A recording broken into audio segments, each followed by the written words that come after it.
ममता बनर्जी का इस्तीफा देने से इनकार। बंगाल में नए सीएम की शपथ पर फंसेगा पेच।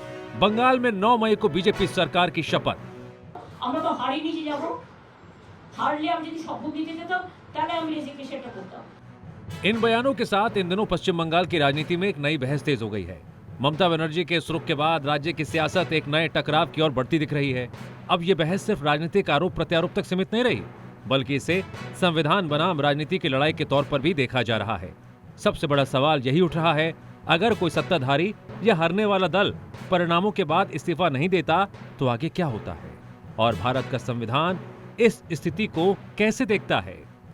पश्चिम बंगाल में बीजेपी की प्रचंड जीत और टीएमसी की हार के बाद सीएम ममता बनर्जी ने इस्तीफा देने से इनकार कर दिया।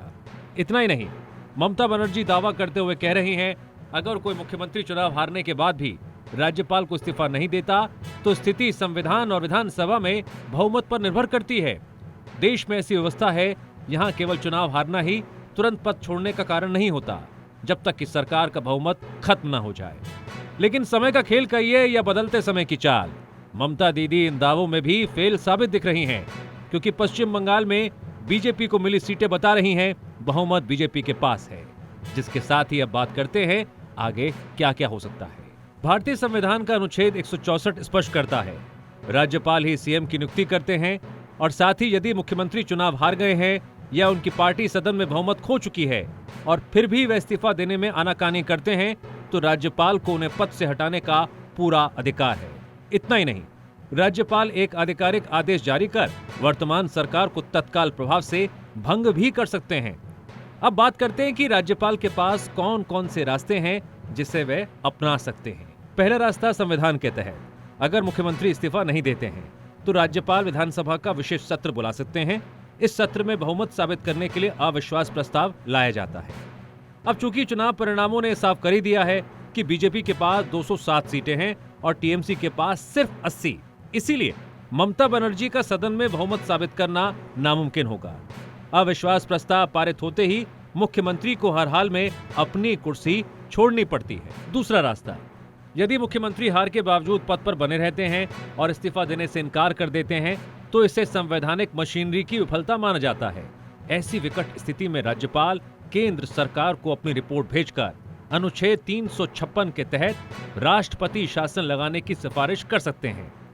और यदि एक बार राष्ट्रपति शासन लागू हो गया तो राज्य की पूरी कमान सीधे तौर पर केंद्र और राज्यपाल के हाथों में आ जाती है और मुख्यमंत्री की शक्तियां शून्य हो जाती हैं। इतना ही नहीं, ममता बनर्जी ने 5 मई को एक प्रेस कॉन्फ्रेंस कर सरकार को घेरने की पूरी कोशिश की। उन्होंने सरकार पर तीखा हमला करते हुए साफ कहा, बीजेपी ने चुनाव आयोग के साथ मिलकर खेल खेला है, हमने पूरी सरकारी मशीनरी के खिलाफ लड़ाई लड़ी है। चुनाव में प्रधानमंत्री और गृह मंत्री का हस्तक्षेप था। एसआईआर से 90 लाख नाम हटाए गए। जब हम इसके लिए कोर्ट पहुंचे 32 लाख नाम फिर से शामिल किए गए। मैंने अपनी जिंदगी में इस तरह का चुनाव कभी नहीं देखा। ममता बनर्जी यही नहीं रुकी। उन्होंने आगे कहा, हमारे कार्यकर्ताओं पर हमले हो रहे हैं, उन्हें परेशान किया जा रहा है, बीजेपी अत्याचार कर रही है और गुंडों के सामने रखकर तांडव मचा रही है। उन्होंने बीजेपी पर यह भी आरोप लगाए, काउंटिंग सेंटर पर उनसे धक्का मुक्की की गई। जब एक महिला उम्मीदवार के साथ ऐसा हो सकता है तो दूसरे टीएमसी कैंडिडेट्स के साथ क्या क्या हुआ होगा। इतने में भी टीएमसी नेता कहां मानने वाले थे। जब और कोई आरोप लगाने को नहीं मिला तो टीएमसी सांसद अभिषेक बनर्जी ने ईवीएम और इलेक्शन कमीशन को सीधे चुनौती दे डाली। इतना ही नहीं, उन्होंने मतगणना केंद्रों के पूरे दिन के सीसीटीवी फुटेज खासकर दोपहर 12 बजे से शाम 6 बजे तक जारी करने की मांग भी कर दी। प्रोटेस्ट करने का हक होता है और किस तरीके से वो प्रोटेस्ट करेंगे वो उनका अधिकार है। अब जो कॉम्पिटेंट अथॉरिटीज है उनको क्या करना चाहिए वो तय करेंगे। उन्होंने, ममता जी ने साफ बताया है कि जिस तरीके से चुनाव में लूट मचाया गया है, हम हारे नहीं है, पर जिस तरीके से लूट के हराया गया, मैं आपको मतलब सुबह से मैं ऐसे 100 कैंडिडेट से बात कर चुका हूं जो मुझे कह रहे हैं कि 17C फॉर्म पहले भी कहा हूं, मैं फिर कह रहा हूं कि ईवीएम, जो ईवीएम में वोट होता है वो शायद ना मैनिपुलेट हो, लेकिन ईवीएम्स कैन बी रिप्लेस्ड। तो बहुत जगह से हमारे पास फीडबैक आया है और ये रिटर्निंग ऑफिसर को काउंटिंग वाले दिन पे जमा भी दिया गया है कि जिस ईवीएम पे वोट हुआ है, जब उसको काउंटिंग टेबल पे मैच कर रहे हैं तो सीरियल नंबर 17C के साथ मैच ही नहीं कर रहे। ऐसे 10 ईवीएम कल्याणी से आया है, मेमोरी से आया है और इनका सारा चिट्ठी जमा हुआ है।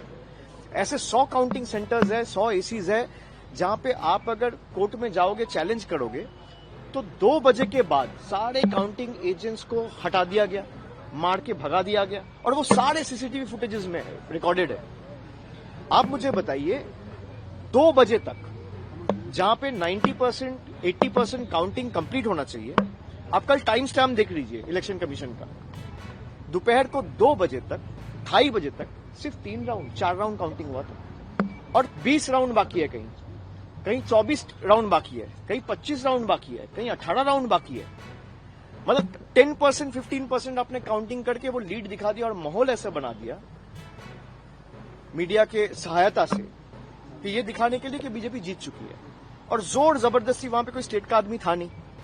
आप जिसको बिठाए काउंटिंग ऑब्जर्वर सेंटर का आदमी है, माइक्रो ऑब्जर्वर सेंटर का आदमी है, रिटर्निंग ऑफिसर इलेक्शन कमीशन ने बिठाया है, स्टेट के आदमी को हटा के अपने खास लोगों को बिठाया है। अच्छा, जो गार्ड कर रहे हैं दे आर पैरामिलिट्री फोर्सेस। तो सारे सेंटर के लोग, स्टेट का कोई है ही नहीं। मतलब पूर्व मेदिनीपुर में मैं आपको बता रहा हूं। कहते हैं आजकल के नेता भी कमाल के हैं, जीत जाए तो लोकतंत्र की जीत बताते हैं, हार जाए तो ईवीएम पर सवाल उठाते हैं। कुछ ऐसा ही हाल अभी ममता बनर्जी और टीएमसी का दिखाई दे रहा है। अब देखना दिलचस्प होगा आगे राजनीतिक घटनाक्रम किस दिशा में जाता है।